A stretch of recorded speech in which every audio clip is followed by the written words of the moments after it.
আসসালামু আলাইকুম, কেমন আছেন সবাই? আশা করি সবাই অনেক ভালো আছেন। ইটস নুহাস মম।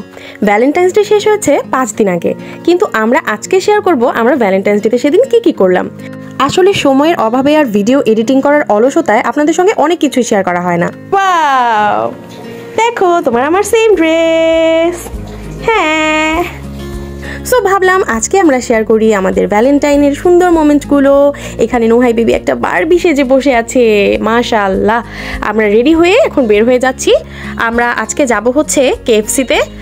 নুহা আসলে অনেক দিন ধরেই কেএফসিতে যেতে চাচ্ছিল, তো ওকে বলেছিলাম ঠিক আছে মা, তাহলে আমরা ভ্যালেন্টাইন্স ডেতেই কেএফসিতে যাব। তো এখানে তার পাপা বাইকে তেল নিয়ে নিচ্ছে। তাছাড়া রাতের বেলায় কিন্তু বাইক রাইড খুব ভালো লাগে। এই তো আমরা অলমোস্ট চলে এসেছি। নুহাই বেবি তো খুবই এক্সাইটেড। আসলে নুহাই বেবির ফ্রাইড চিকেন তো এমনিতেই খুব পছন্দ কেএফসির, কিন্তু এখানে আসতে চাওয়ার জন্য যে তার এক্সাইটেডনেস, সেটার অন্য একটা কারণ আছে। সেই কারণটা একটু পরে শেয়ার করছি। কেএফসির নিচে ছিল কুপার্সের পেস্ট্রি দেখলে বরাবরই আমার একদম আই শাইন করে ওঠে। তো যাওয়ার সময় ভাবলাম কুপার্স থেকে পেস্ট্রি নিয়ে নিব। যখনই আমরা কেএফসিতে আসি, এই কেএফসির লোগোর বয়স্ক লোকটাকে দেখলেই নুহা জিজ্ঞাসা করে মা উনি কে।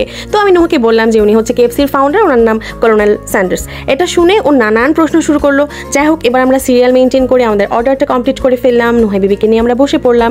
নুহাই বেবি এখনও জানে না তার যে এক্সপেকটেশন ছিল সেই এক্সপেকটেশনটা ব্রেক হতে চলেছে।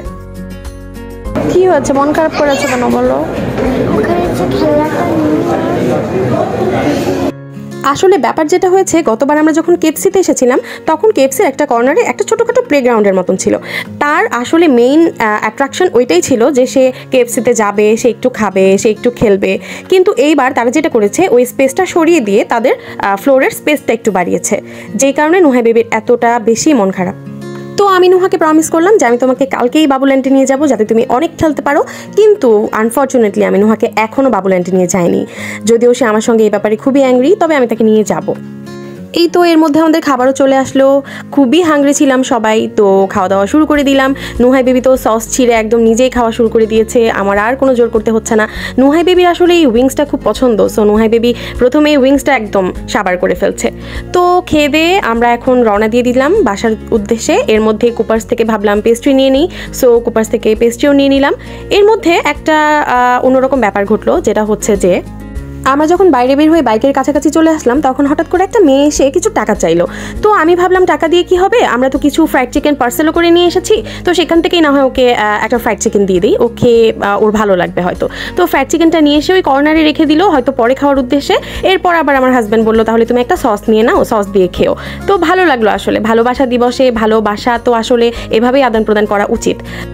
যাই হোক, সব মিলিয়ে ভালোই লাগলো। তো আমরা বাসার উদ্দেশ্যে রওনা দিয়ে দিলাম। কই গেছে তোমার সাজুগুজু, সেটা আগে বলো। এটা রাখো, এটা রাখো, আগে কথা বলি আমরা। তোমার সাজুগুজু কই গেল? তোমার লিপস্টিক, তোমার আইলাইনার, এগুলো সব কোথায় চলে গেল? কান্না করতে গিয়ে এগুলা পড়ে গিয়েছে। নো, কান্না করতে গিয়ে না, তুমি তো কান্না করোনি। আচ্ছা, লিপস্টিক কিভাবে গেল? কেএফসিতে ফ্রাইড চিকেন খেতে খেতে। আচ্ছা, এখন আমরা হচ্ছে কুপার্স থেকে একটা পেস্ট্রি এনেছি। এখন নুহাই পেস্ট্রিটা খাবে। নুহা খুবই এক্সাইটেড, তাই না মা?